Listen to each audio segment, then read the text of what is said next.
Well, welcome to another edition of Canada, a User's Guide and Owner's Manual. It's going to be a great show tonight. We have a discussion and a debate going on tonight with one of Canada's, I would say, Canada's foremost scholar on the Charter of Rights and Freedoms. We have former Newfoundland Premier, the Honorable Brian Peckford, joining us tonight. For those who aren't aware, Brian is the last surviving premier back from that time in 1982, when all our premiers and our federal government repatriated the Constitution. It was quite a process. Tonight, we know that many people are questioning the value of our Charter of Rights and Freedoms. What we have seen over the last 4.5 years, the Charter, for many people, didn't stand up for its greatest test during COVID. So welcome for everyone to join us for tonight's show with the Honorable Brian Peckford. March of 2020, Canadians woke up and realized that this great charter of rights and freedoms that were sold to us as a great means to protect those rights and freedoms meant nothing. And we realized that it was only a worthless piece of paper. It was hailed with great fanfare 38 years earlier as a means to prevent government from intruding into our fundamental freedoms. It even went so far as to recognize that Canada was a nation founded on the supremacy of God back in 1982. But in March of 2020, we found out that this great shield, this great document that was going to protect us from an abusive government, abusive institutions, and overreach by these very same institutions and government, was no longer our defense. Our courts upheld this government overreach and abuse of our fundamental freedoms, as they agreed with the government that we could be locked down, we could be isolated, we could be confined, that our fundamental freedoms of peaceful assembly, worship, expression, speech, and mobility were no longer fundamental. Our courts protected the government narrative rather than protecting our rights and freedoms. This week in Canada, a User's Guide and Owner's Manual, I'm pleased to have former Newfoundland Premier Brian Peckford join with us.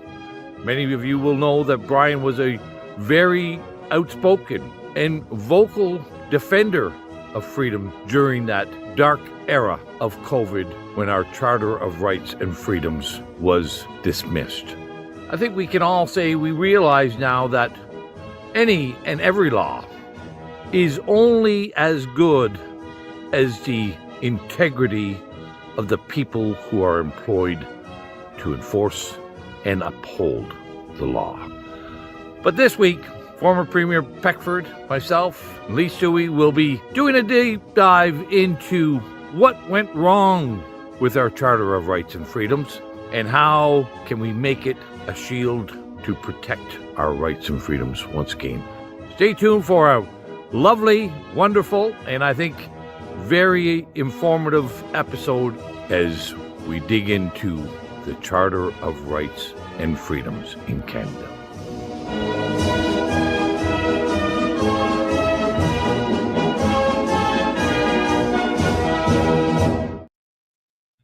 Well, joining me tonight as well, I'd like to introduce Lee Stewie. Will be joining us, and she'll be keeping these two newfies who want to chatter about the Charter in line a little bit and pose a few questions and make sure the discussion stays on track. Thanks for joining us, Lee. Yeah, thanks again for having me. Excited to do episode 6 with Brian Peckford. I'm very excited to hear what he has to say about the charter.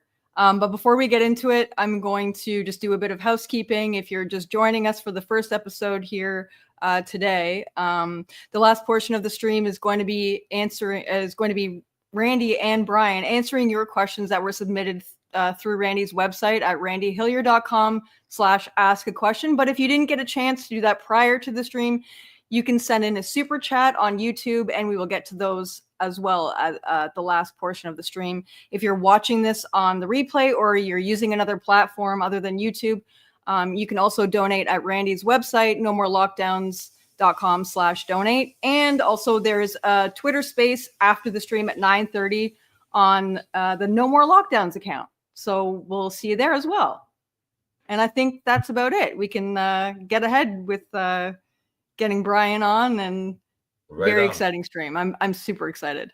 Well, thank you, Lee. And yes, following this live stream, we'll be jumping over onto the No More Lockdowns Twitter space and continuing on with your questions and comments.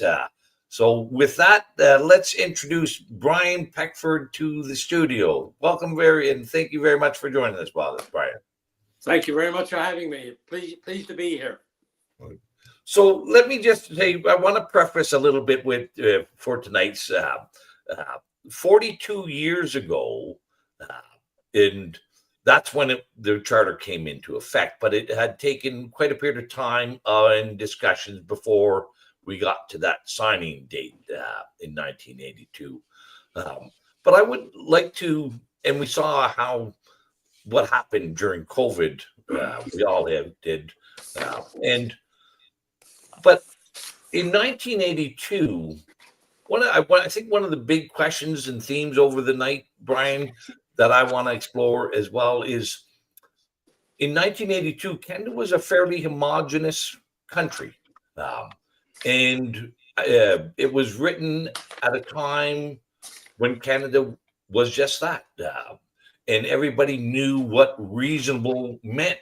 Back in 1982, we didn't think we would ever have the day when public nudity going down the streets masquerading as a pride parade would be reasonable. So I think one of the big things is what's changed more, our interpretation of the charter or the culture that is interpreting it. So with that, maybe we'll start off there, Brian. What's your thoughts between the culture of Canada today as it was in 1982, and how big of an impact has that had on the way the charter is being utilized or not utilized? Well, first of all, we can't talk about just the charter because the charter was only one part of the larger patriation agreement that was negotiated in 1981-82. Many people think we were just negotiating the charter, and that would be a very erroneous perception. There are 60 segments to the Constitution Act 1982. 38 of them deal with the charter. The others deal with other matters which were negotiated at the same time. So one of the problems a lot of Canadians have is that they have that misconception that we were just negotiating a charter. If we were, it's highly likely it would be a lot different than it is today, because we wouldn't have had to bargain other parts of the Patriation Act as we did in 1981-82. For example, the whole question of Indigenous rights, the whole question of equalization, the whole question of minority language rights, the whole question of non-renewable resources, the whole question of the amending formula, all were components with the charter. Some days and some weeks, they were more important than the charter. So the charter got mixed in with a bunch of other important issues, and it was negotiated then as part of this larger package. And so there was ebb and flow and negotiations going on where various parts of the charter were being bargained and talked about in the same context as equalization or minority language rights or other things. And so that is the reason why some people, I think, get the thing wrong, in the sense that it was not just a charter. And so it made it far, far more difficult for people like me and others who were involved in negotiating at the time. And it happened over 17 months and involved hundreds of people. It never just involved the First Minister. For example, one of the great erroneous things that is humorous to me is that, for example, anytime you put up a picture of the Charter of Rights and Freedoms, for example, another great mythology going around, there's only one signature on it. Yeah. And that signature is the Prime Minister's. That's wrong. That's constitutionally incorrect.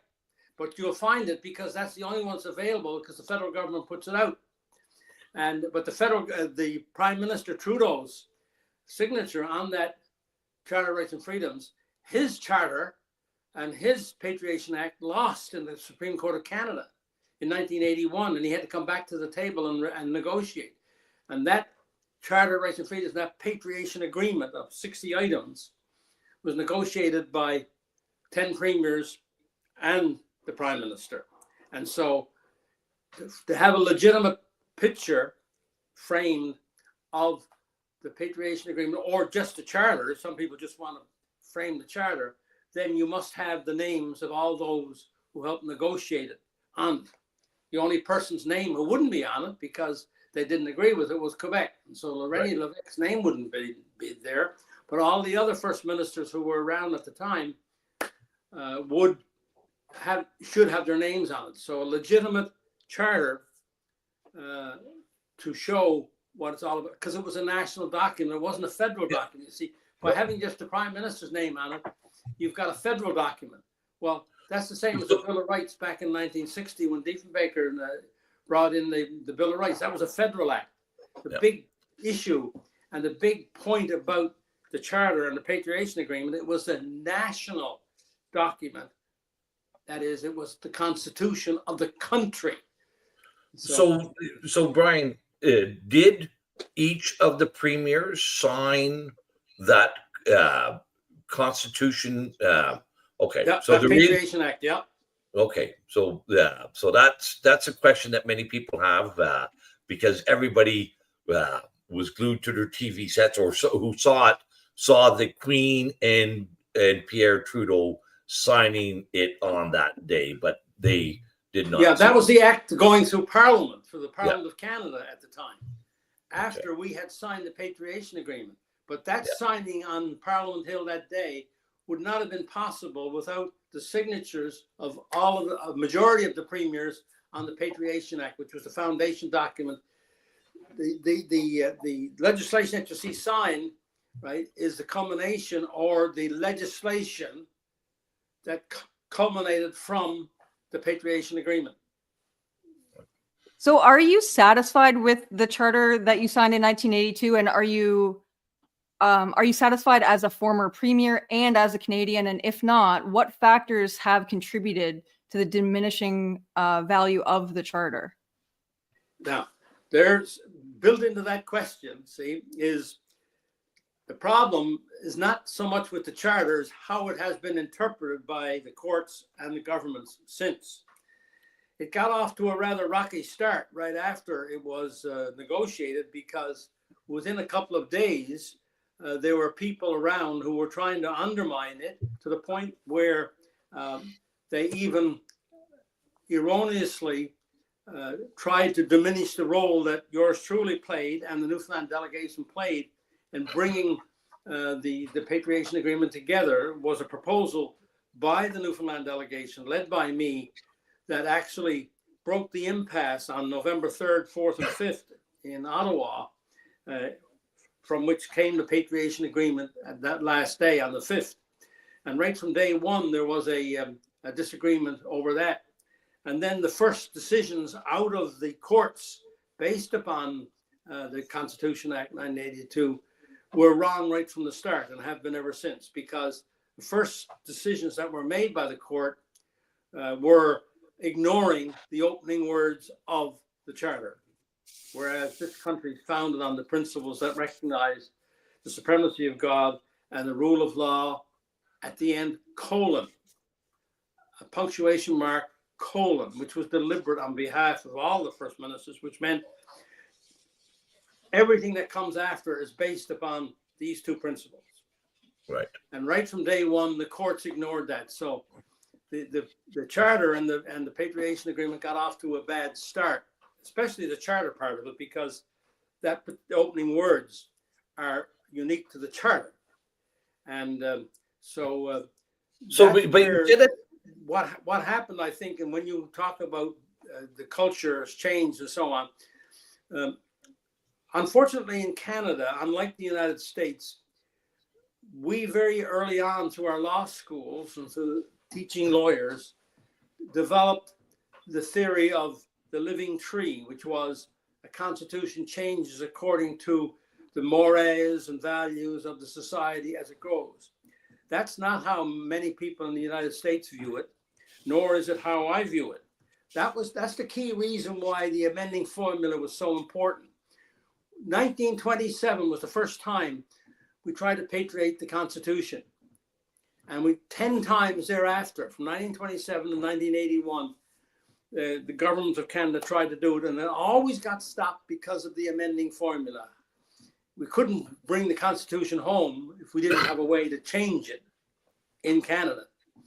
And so that amending formula is very important. And so we did get an amending formula. That's why the thing was patriated. We got an amending formula.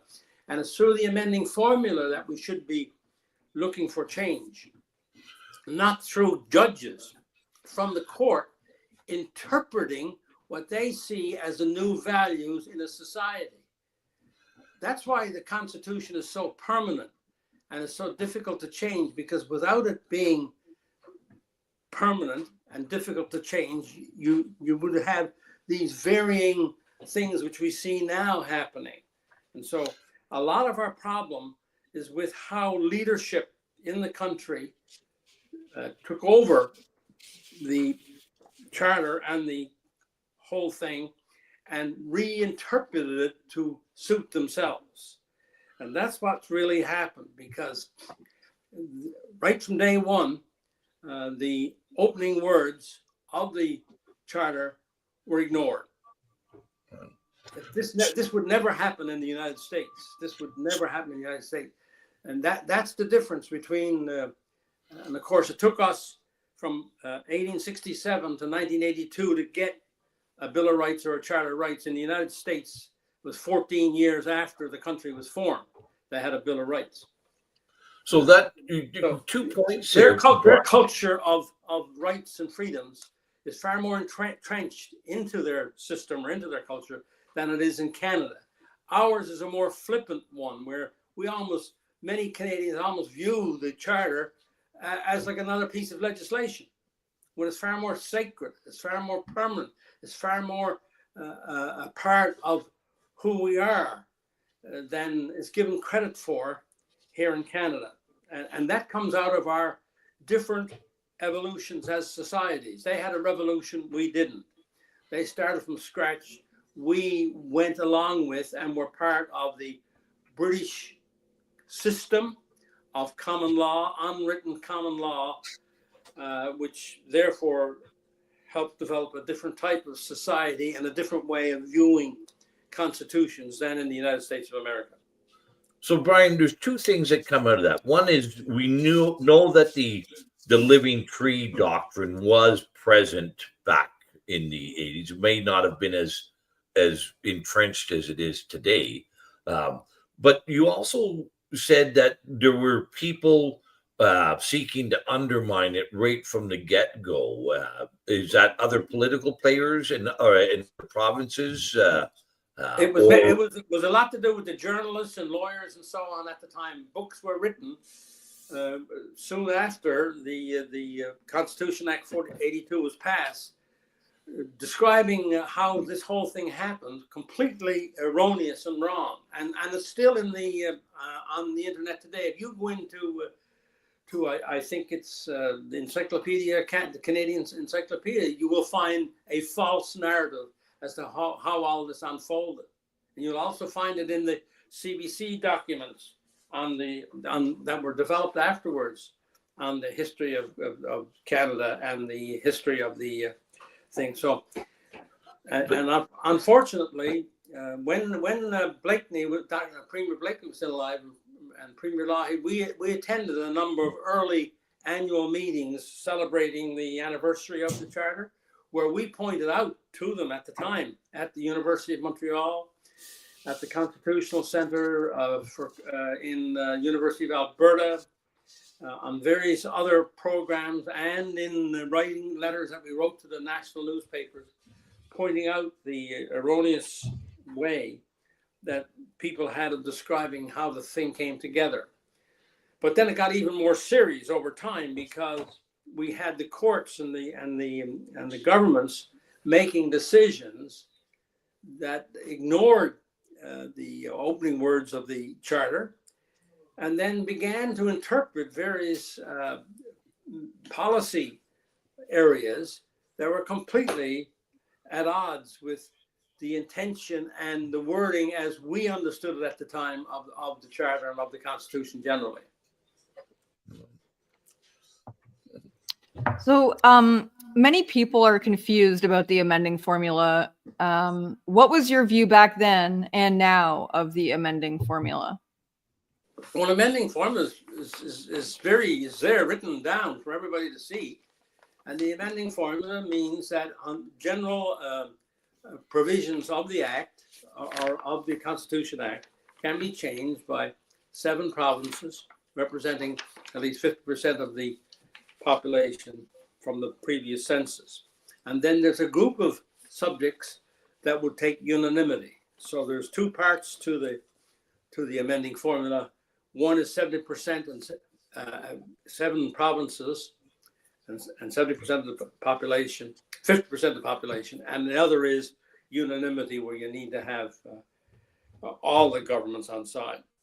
So that's the amending formula. But the problem has been the leadership of the country.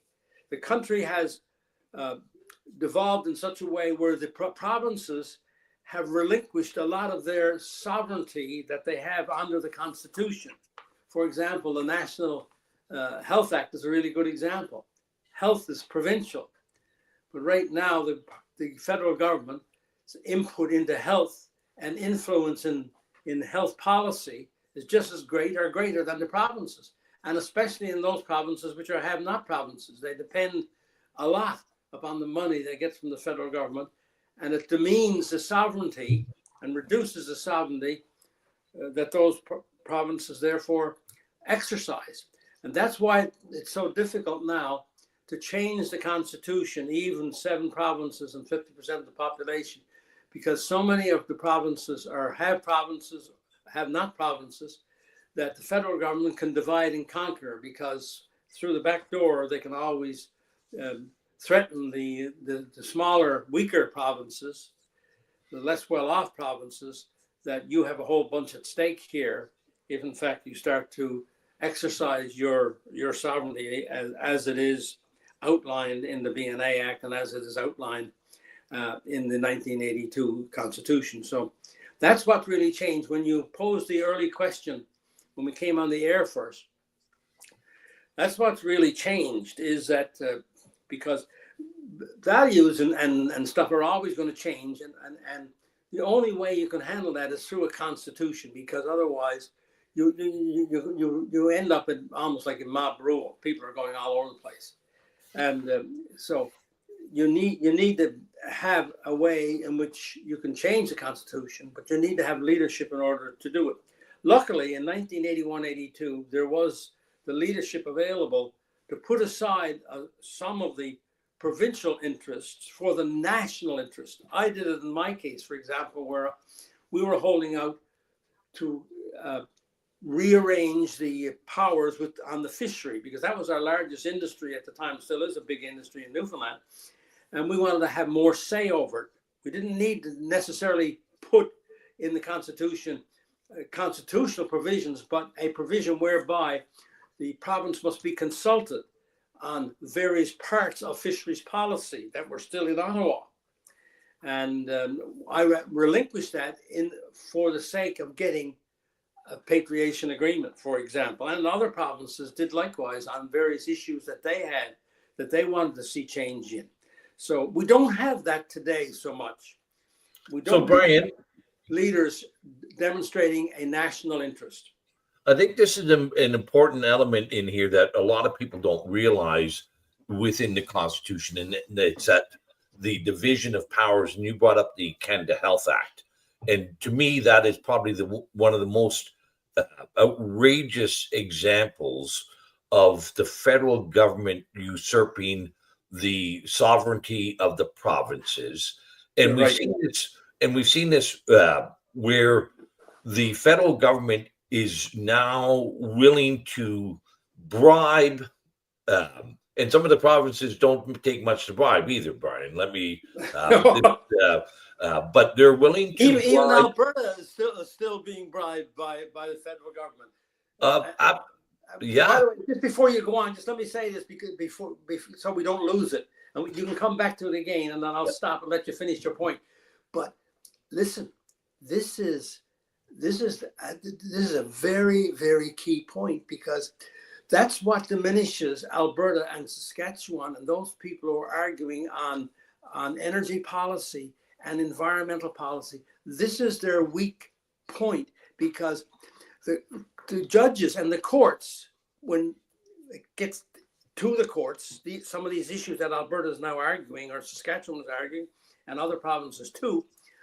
But if the judges realize that, oh, that's funny, for Alberta, they're arguing away on the energy side, that there's oil and gas is owned by the provinces, yet on the health side and on the social services side, on the higher education side, on the infrastructure side, they're ceding to the federal government. And so that makes the argument that Alberta is now making weaker. Where? Not next door in the pub, but where it really counts, amongst the judges and the judiciary, and gives the federal government unnecessary and really unconstitutional leverage over the courts, because the courts are starting to say in their decisions, right? Well, the federal government's got to have a role here, and because you've done this now for so long, it becomes a precedent. Yeah, that's the very point I was getting to. Like, we did it with the Canada Health Act, and that was the most outrageous one. And I think at the time, I may be off by a few dollars, but the federal government used, I think it was $6 billion at the time, to buy the jurisdiction of health from all the provinces. Well, except they still left the responsibility with the provinces to deliver it, but that Canada Health Act came with about $6 billion federally annually at the time, and we've seen this, and then of course I would say that has very much grown and grown. I can see that maybe some of the lesser prosperous provinces would be willing to do that, but it's still to their own long-term detriment, in my view. And then we saw what. But Andrew, but Randy, you got to understand that the Ontario and Quebec are doing it to the same degree as the poorer provinces, and that makes it even worse in trying to argue something before the courts later. I agree 100%. And then, but we also see what happens there, like what happened with COVID. Now, the Public Health Agency of Canada is the dominant and superior institution in the country, even though public health and health are provincial jurisdictions. You're dead right. So the divisions of power, I think, is really, really important for people to understand that their provinces are abdicating their responsibilities, generally in exchange for a few dollars. No question. And what happened is that when the National Health Act came in, especially, it then opened the door for other areas to also be breached. For example, social services was called established program financing at the time. there was the national health transfer, called the health transfer, and there was what was called established program financing, which was another fancy phrase for social services and in some parts of education. Well, that's in balloon now. And then we got into the DRE programs, not only in the have-not provinces, by the way, in Northern Ontario and in Quebec, and then out west, the Western Diversification Program, were all part of this infrastructure thing, almost totally provincial. Yeah. No, I agree. Even Ontario has been party to that They have their regional own thing up north, yeah. And even in southern Ontario, and now in southern Ontario too, exactly. So for people who don't realize that the DRE program, what Brian just referred to, is the regional economic expansion, and these were supposed to be government grants to less developed, more impoverished or less prosperous areas of the country, and the federal government would bring in bucket loads of dough, bucket loads of dough. When it started first, I was around then. I was a minister at the time. When it started first, it was a negotiation between the provinces and the federal government, and there was a cost-sharing kind of arrangement, and deals were made where the jurisdiction was still respected, the province was still in control, and they had this amount of money, some of it federal, some provincial, into a provincial sovereignty area. But very soon after it got started, suddenly you had the federal government and the MPs talking to a municipality, which was a completely provincial beast under the Constitution. And suddenly you saw MPs and a federal minister announcing a municipal project somewhere in the province with hardly any, if none, involvement of the province. And then we had to stand up and try to stop that, and we never did totally succeed, because they went to the door of wharves and ports, which were federal, and gradually moved in through there to do things that were municipal. So it became very insidious and all encompassing. And now, of course, it's all over Canada, and most of the provincial areas of jurisdiction are now being threatened, even those in the energy and of course, environment being part federal and part provincial is a real easy pick for the federal government. Before we go off to the next part, I do want to say this. I would say that if the provinces and if Canadians don't wake up soon on this division of powers, they're going to wake up one day and realize that we no longer have a confederation. Exactly. We're close to that point right now, where our provinces have become, in many aspects, not much more than a lapdog and a junior lapdog fighting over a federal bone. And it's not going to be a confederation. It'll be a highly centralized and bureaucratically planned nation if we don't. And so I would say one other thing before we move on, and that is that many people are convinced, or sort of convinced, that this is some big, to amend the Constitution is just too big of a job for mere mortals, Brian. This is just, it can't be done.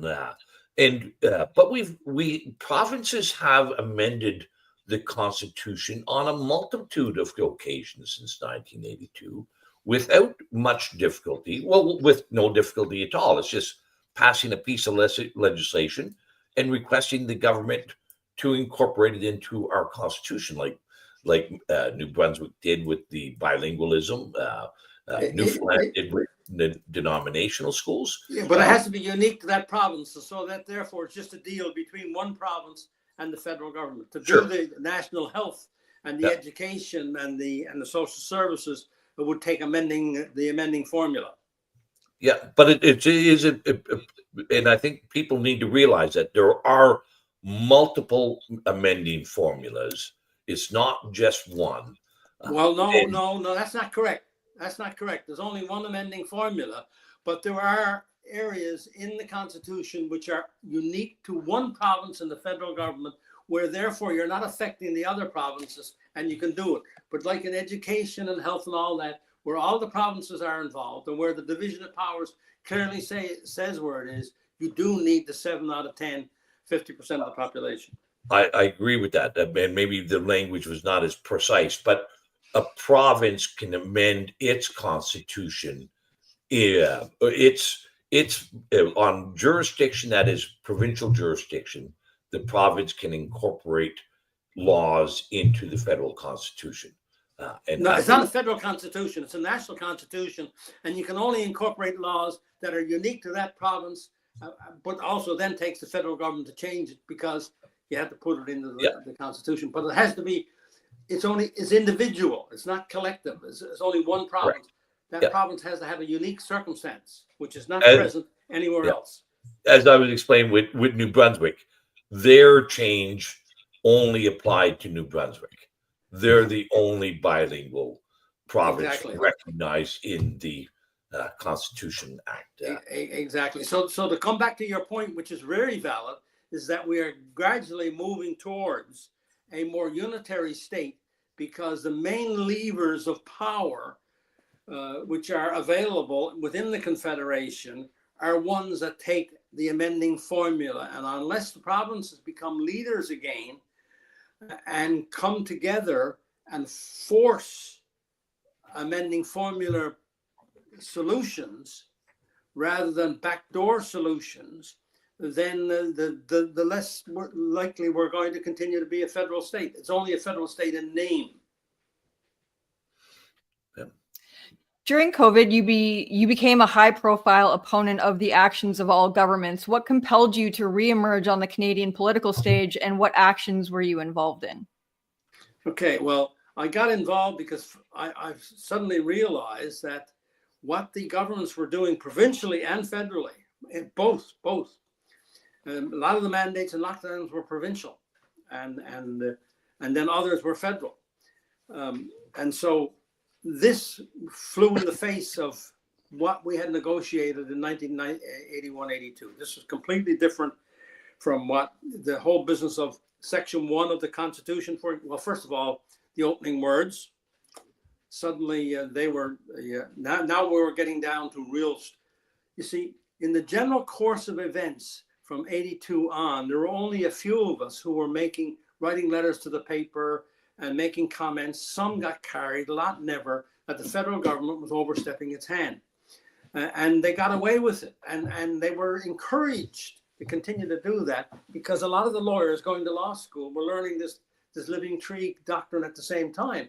And so the dominant conversation, my conversation got lost, as others who were supporting what I was saying. And so gradually, this is what happened. But when COVID hit, because it was so universal, it was so national, and involved crucially, people's religious rights, right? People's right to speech, people's right to associate, right on the ground, right where I live, right here in Parksville, Vancouver Island, British Columbia. I wasn't allowed to go into this store. I wasn't allowed to go into this shop. It was real. It was bread and butter stuff. Suddenly, right, it came home. And when I saw that happen on such a scale, and then doctors losing, one of my first big actions was when Dr. Charles Hoff in Lytton, BC, was suddenly losing his job because he asked a few questions of the regional health authority about COVID and the vaccines, and how he had patients who were getting sick right after taking the vaccines. And his patients were mainly First Nations patients, and they were the first ones to get a lot of the early COVID shots. And so I called him and found out from him that it was true what the alternate press was carrying. He was being challenged and being told that he had to keep his mouth shut if he wanted to keep his license. He's still fighting that, by the way, today in the College of Physicians and Surgeons of BC, believe it or not. So that's when I got involved first, and then I started talking to other individuals because I had my own blog and I was talking to a lot of people, and people were contacting me. And so that's how I got involved. And then I started to go back through my own notes of the time on the Charter of Rights and Freedoms and the importance of the opening words of the Charter of Section 1. For example, Section 1, my understanding at the time, and the other First Ministers, was that this could only be initiated in a situation of war, or the state's existence was in jeopardy, and that's given credence. If you look at Section 4, where the Parliament could be suspended, but only in the state of war, or a state where the state's existence was in jeopardy. So we just thought at the time, tragically, that this was self-evident, as was, of course, that the God that we talked about was a Judeo-Christian God, which is now being interpreted by the judges can be anybody's God. It's not a Judeo-Christian. And this, of course, this flies in the face of common sense, because everybody at the table was a Christian. Yeah. We know no other God, only the Christian God. So what other God was it? If we knew no other, it had to be a Christian God. But now that's getting mangled, right? And now it's not even being ignored completely. And so we've become a completely secular state as a result of ignoring that first one. So that's how I got involved. Oh, that's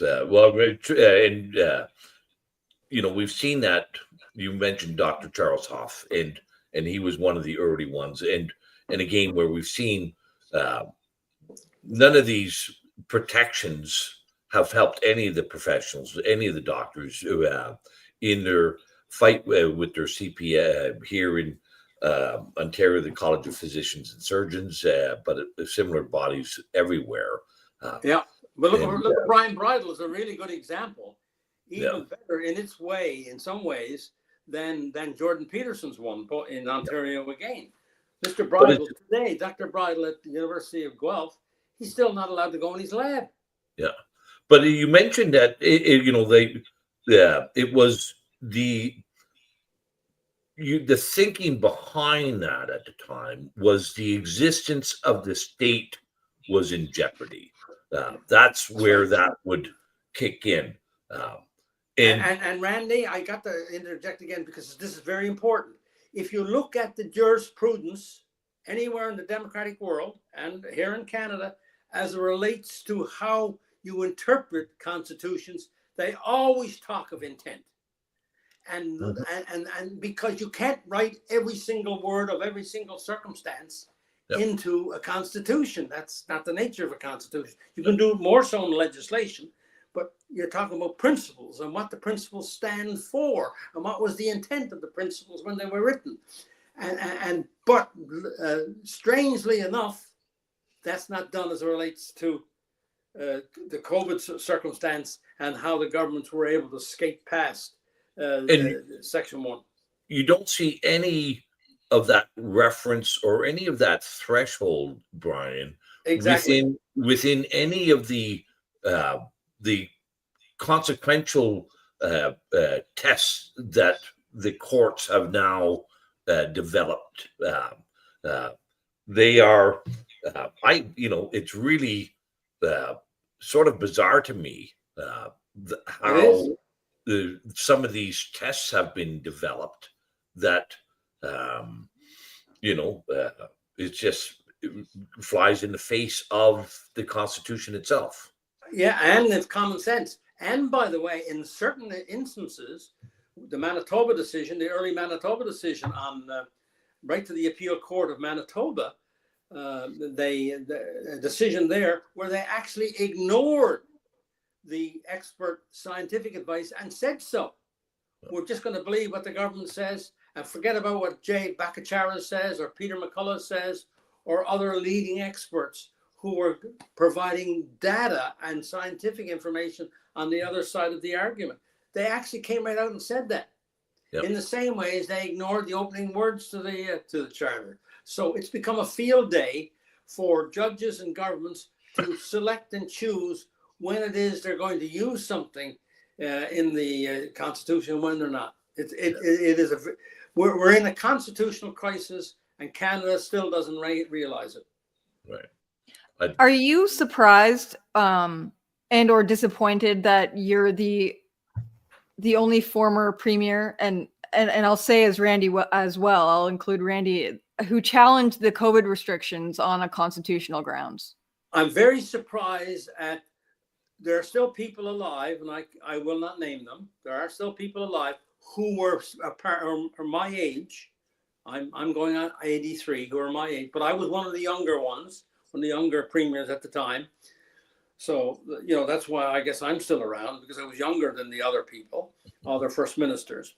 But I am very surprised and disappointed by a group of other people, because like I said to you at the beginning, there were hundreds involved in this, the delegations of all the provinces. We had experts. We had our own experts. We just didn't rely upon federal government stuff, because we were negotiating to try to make sure it stayed a confederation and that the province's powers were still protected in any charter or any new amendment to the Constitution. So we were very much our own players in this, and we sought advice far and wide. Newfoundland did too. And so I'm very surprised that some of those people, and I met some of them in those conferences I told you about that I had back like 10 or more than 10 years ago now, when I went to the University of Alberta to speak, when I went to the University of Montreal to speak on the anniversary of the Charter, anniversary of the Patriation Agreement, anniversary of the Constitution Act of 1982.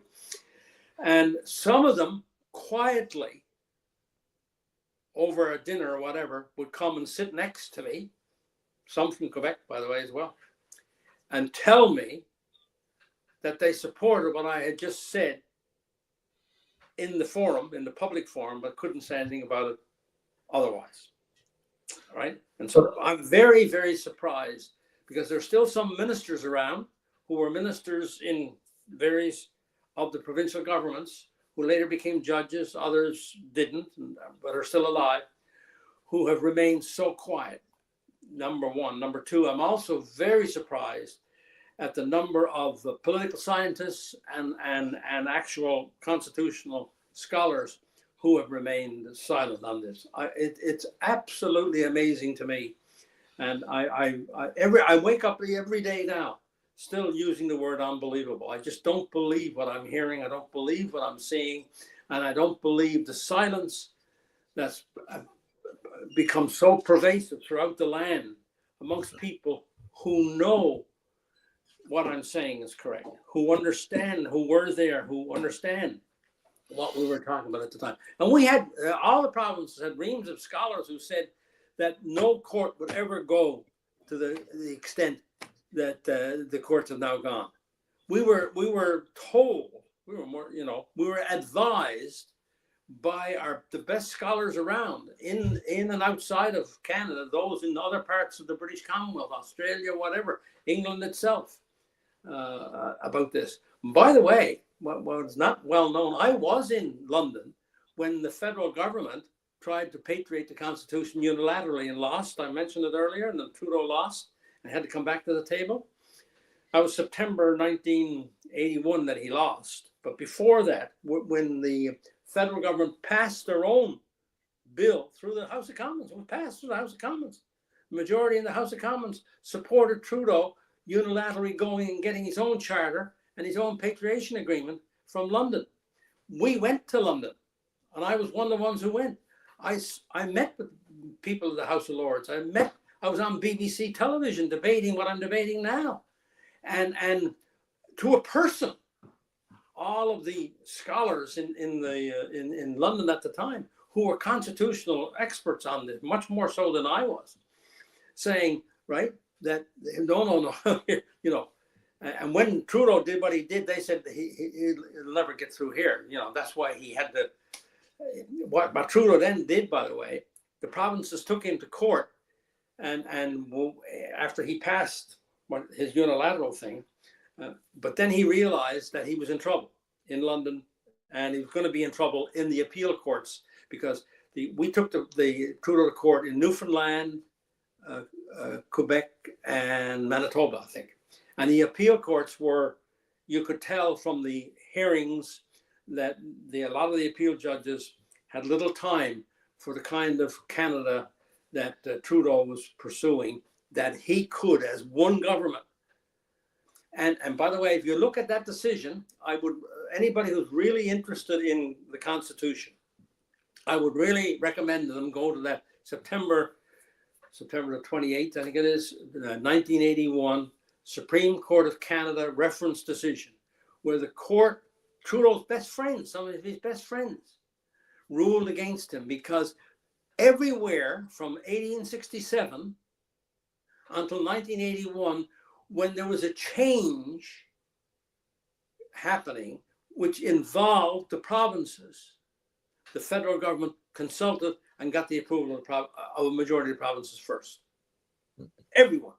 And that's all listed in that Supreme Court of Canada decision, which was a great day for the Federation. That was the last great day for the Canadian Confederation, was in September 1981, because the court ruled, yes, this is a federation. The federal government does not have the power to unilaterally change things which are confederal in nature and involve the provinces. So, but one of the other things, Brian, I think you're the only former premier who has spoken out against COVID as well, right? Is that, are you, am I missing anybody there that, has anybody else come out? No, I don't think so. No, I think you're right there. No, and the former premiers in Newfoundland who came after me, a lot of them still alive, 4 or 5 of them, have not supported. As a matter of fact, the governor of Newfoundland, when I sent them a letter, I sent a letter to all the premiers saying, you have a power to make a reference directly to your highest court to see what you're doing is constitutional or not.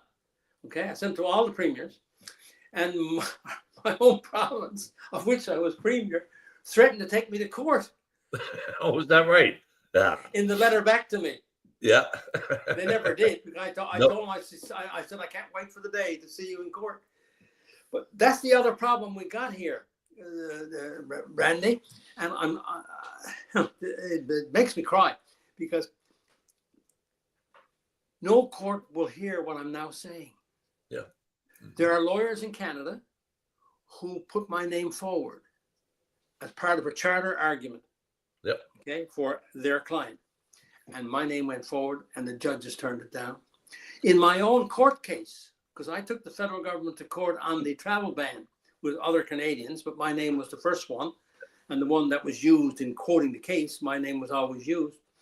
And my lawyers said to the federal government, when are you going to call Mr. Peckford? Because your submissions that you're putting in here in discovery, you're immediately saying that Peckford is wrong.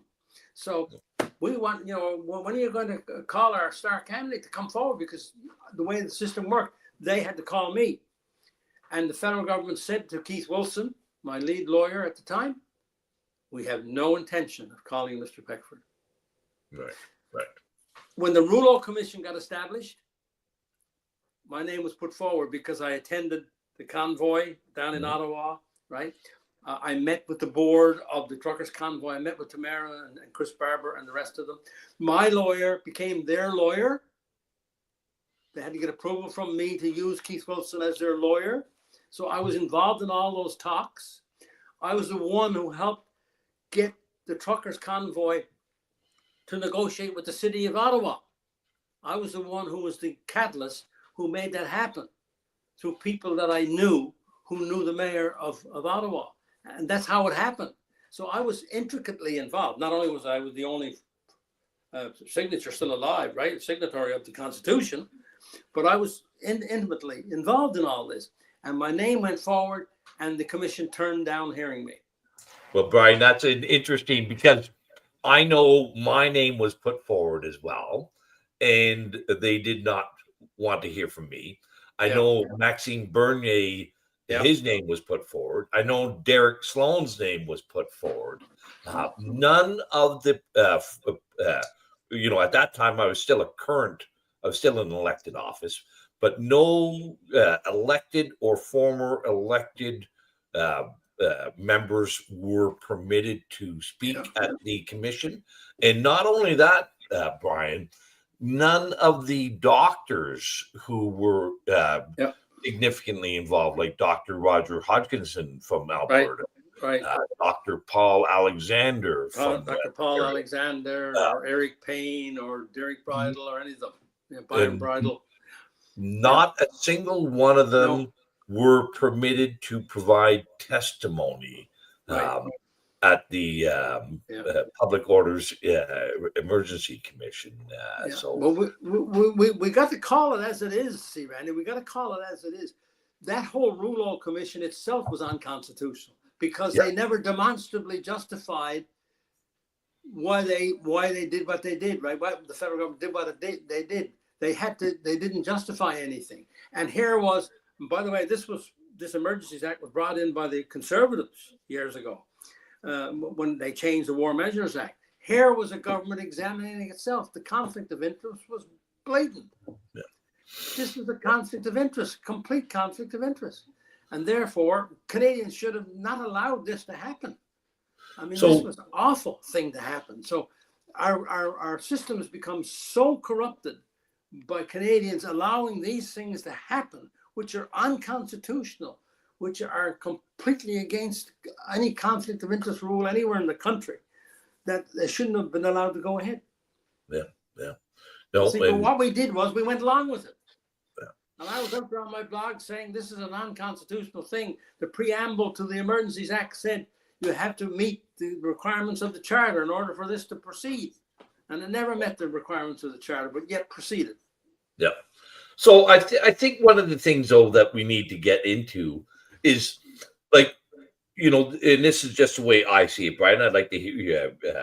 Like, I think the wording in the Constitution Act of 1982 is very effective for the people of Canada in 1982, and for and for the intellectual, the legal, the academic, and the moral fabric of our country in 1982.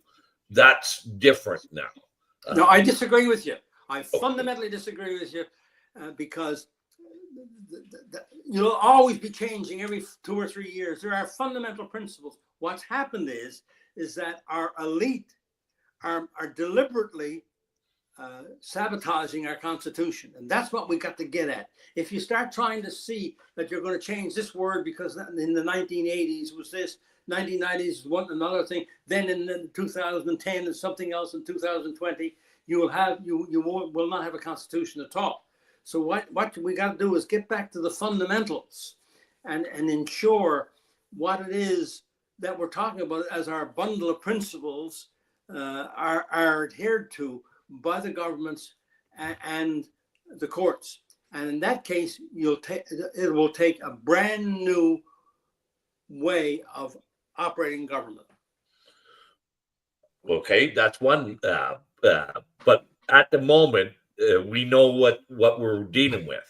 But the point of it all is they're actually ignoring some of the words. So they ignore this part and then use this part. So it makes no difference what the words are.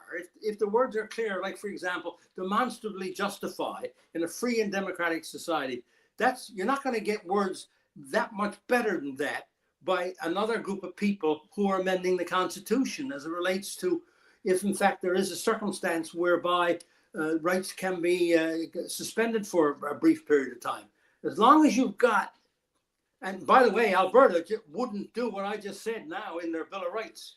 Well, Alberta just refused to do that'll give you an idea. And this is Alberta. So if we kept it done in Alberta, no other province is going to even come close to it. So Alberta would not put in Judeo-Christian God.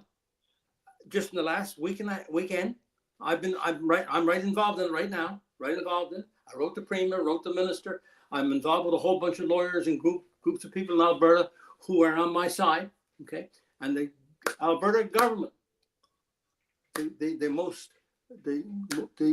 of the most freedom-loving governments allegedly in the country, and they're still going to use the words in Section 1 that we now know the courts are misinterpreting, and they're still going to use demonstrably justify and free and democratic society, which are ones that we know the courts can have a field day with. So that's where you are when you get into words. Unless you agree on a bundle of principles and get a group of people who understand that, then there's the chances of a true parliamentary democracy are very remote indeed. Listen, I agree. But there is ways to fix it. There's nothing created by man that can't be fixed by man. So but we know that the judges are doing these things. I do think there could be things that could be strengthened in the Constitution, like one very simple thing. I think this idea of allowing the federal government to bribe provinces. You're never going to get that change because the 7 out of 10 will never agree to it. That's your problem. We don't have any leadership anymore. So besides which, you can't take one individual thing and say, we can change that, because it never comes with one thing. There were like almost 30 items that we had to negotiate down when we were doing it in 1981-82. There's going to be scores of issues once the Constitution is open, and then you're going to have to do trade-offs. That's what happened in 1981-82. That's what will happen in any new round. So it is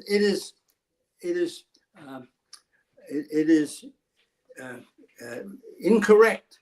It is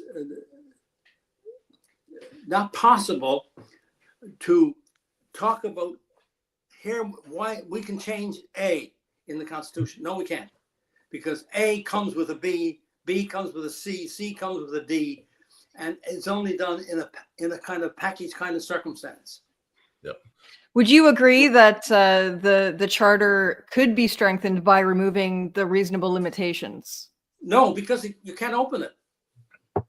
You're playing with words here. But there is an amending formula. Every time I get on these programs, it's the same old story. If we change that, but you can't. That's the problem. And you've got to face reality. We're in a crisis, and this business of what you just said is unworkable, because that can never happen.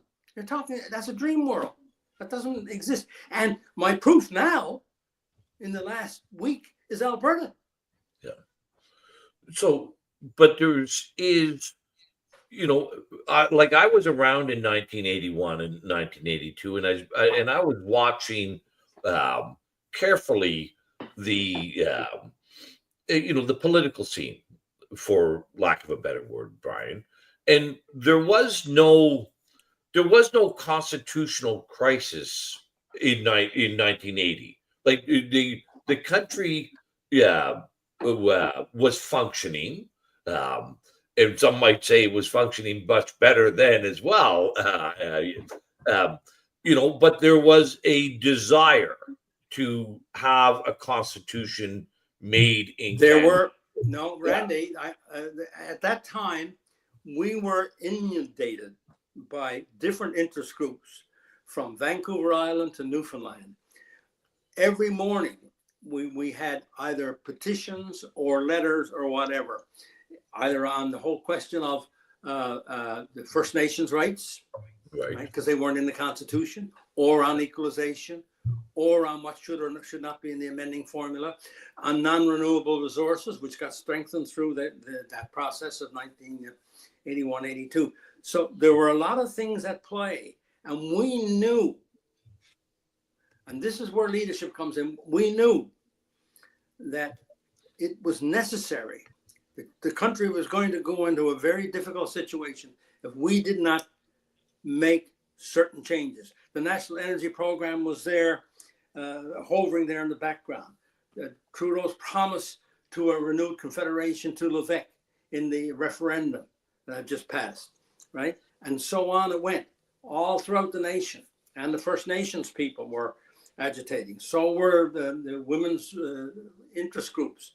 And so on it went. And there was a lot of pressure on us. We realized that we had an opportunity that after 1927, 10 times, we couldn't get an amending formula, and we had to stay at it until we got it. And it would almost fail. It was right down to the last few hours. It was 12 o'clock at night on the 4th, when I was in the Saskatchewan suite making a presentation, which then I presented to the gang of 8 premiers the next morning, which they agreed I would present to all the first ministers that later that day, which I did, which became the Constitution Act of 1982.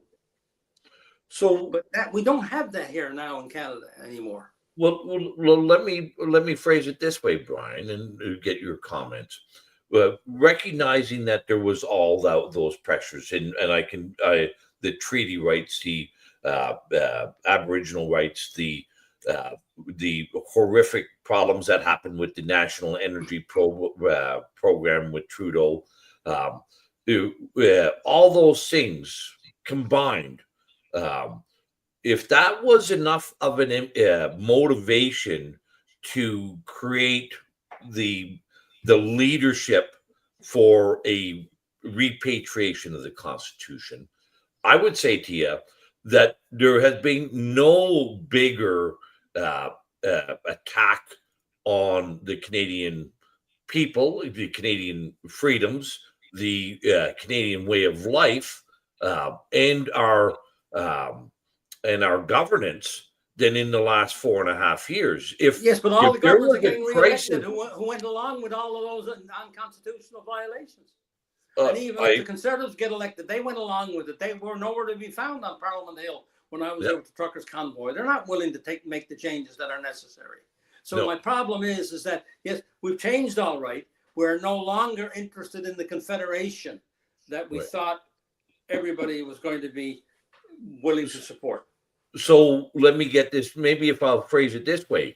In 1980, in that period leading up to 1982, the pressure was on the government to make the reformations. It wasn't pressure necessarily by the people on government. There was institutional pressures on the government, or government to government pressures, rather than that's what I recall at the time, Brian. It wasn't. Yeah, but you weren't there. See, this is the problem. You weren't. You were there. That's why we have you here. But you weren't in the mix that we were. We had citizens organizations everywhere in Canada coming at us big time, and so were the media as well. That you can't fail this time. You must get something done here.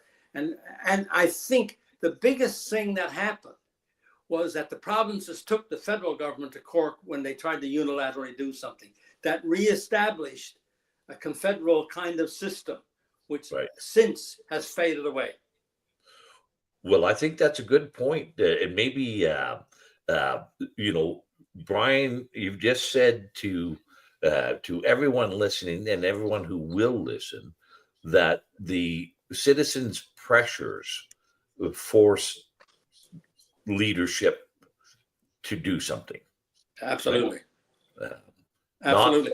And we've lost our democracy. We don't understand.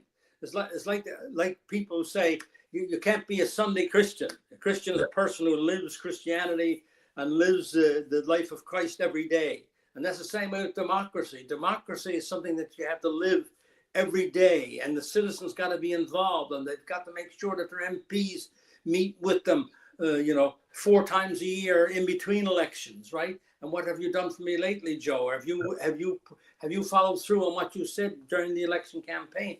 We need vibrant political parties, and right now the political parties are corrupt. They're taking money under the table. They're doing things they shouldn't be doing.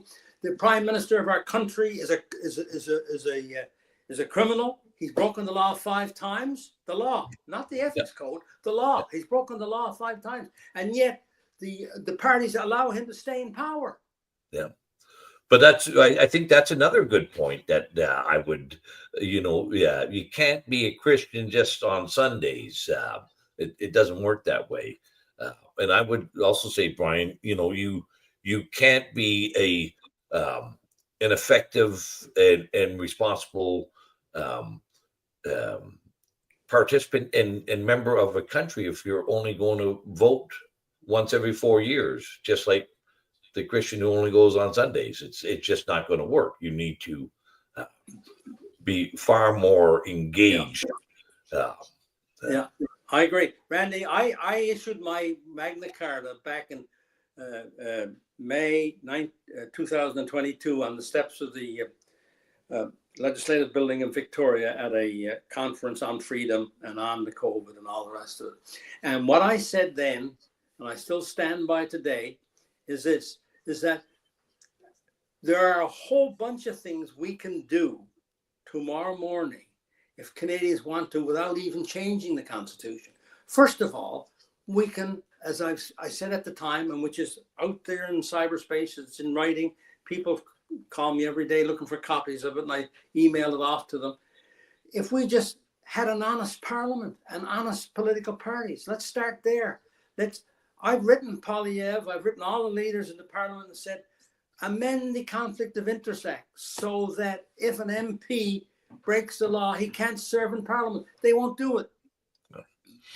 So, listen, you'll not get any disagreement or argument from me on those. That's why we're in a crisis, because we can't get the simplest little thing.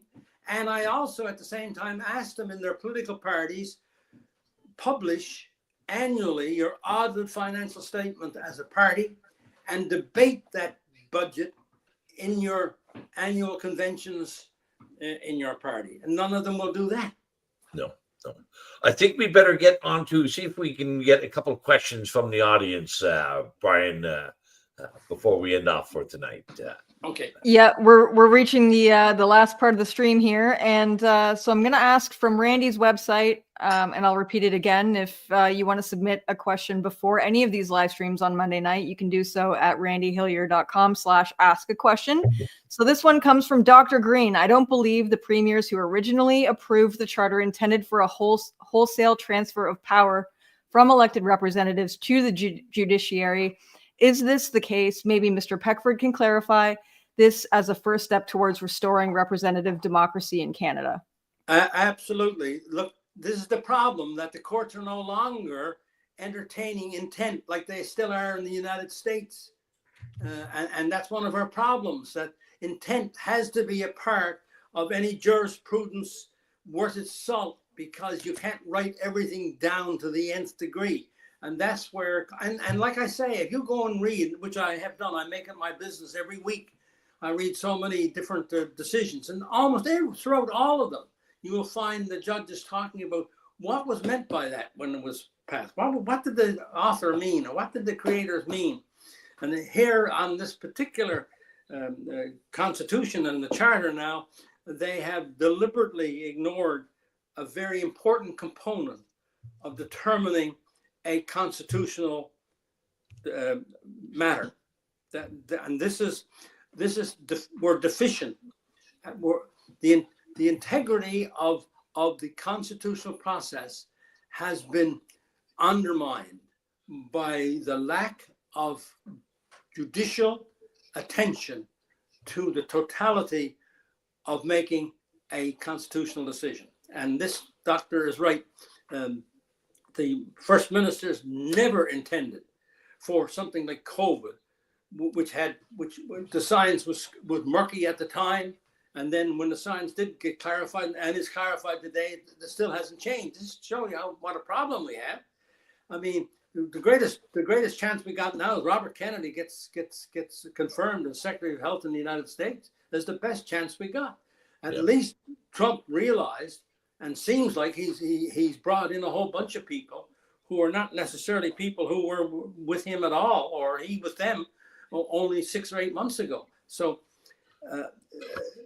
this reform of how we operate as a democracy.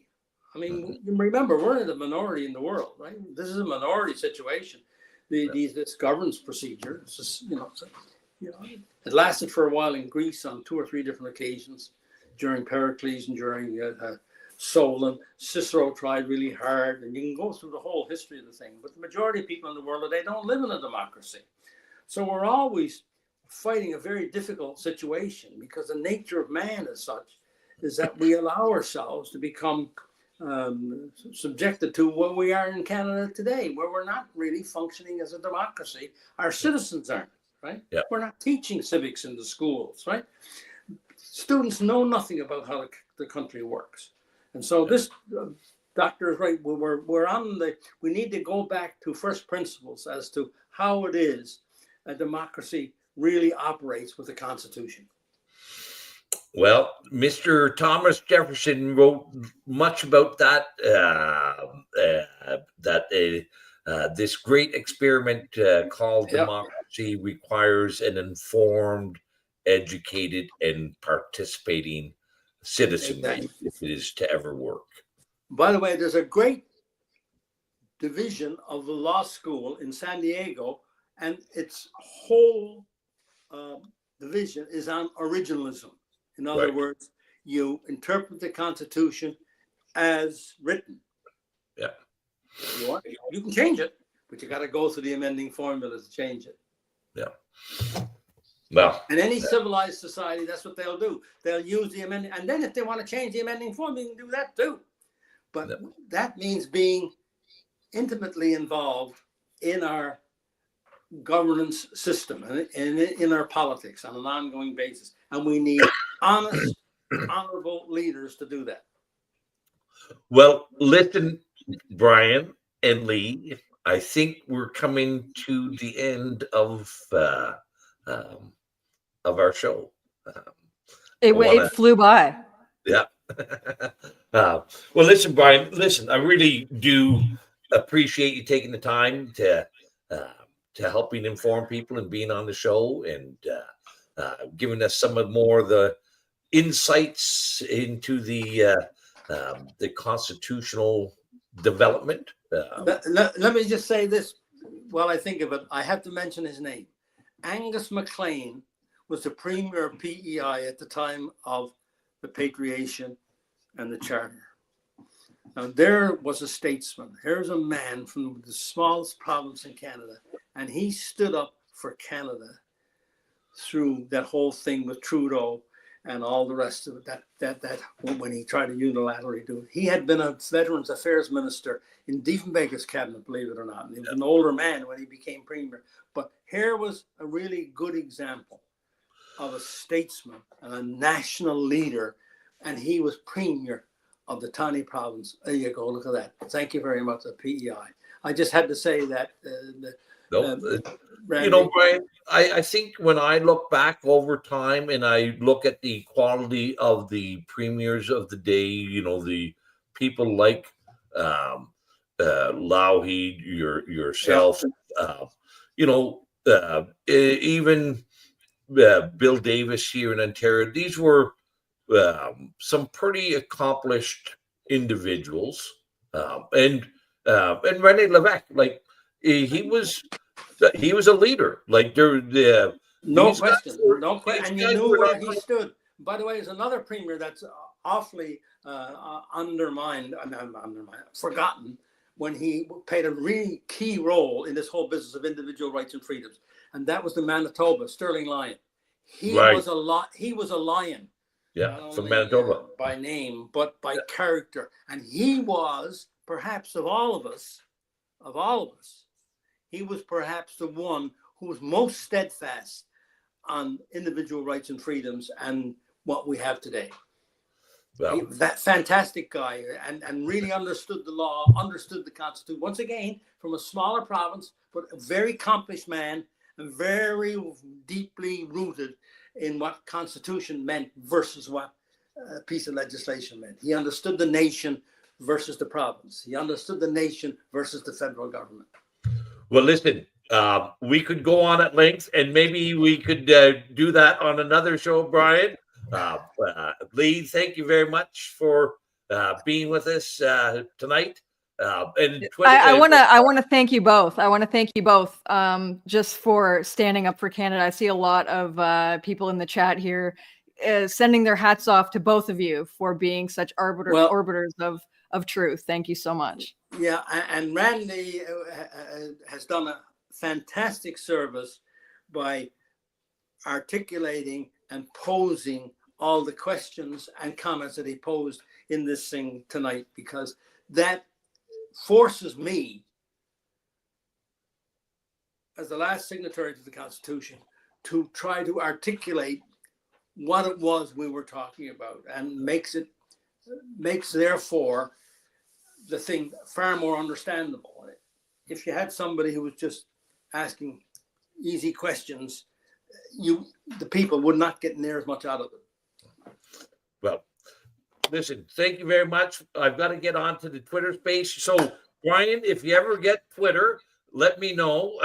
Or I guess it's called X now. And we'll get you on a Twitter space as well. But thank you much. Thanks, everybody, for joining in. Thank you, Lee. And until next week, have fun and enjoy yourselves. Bye. See you next week. All right.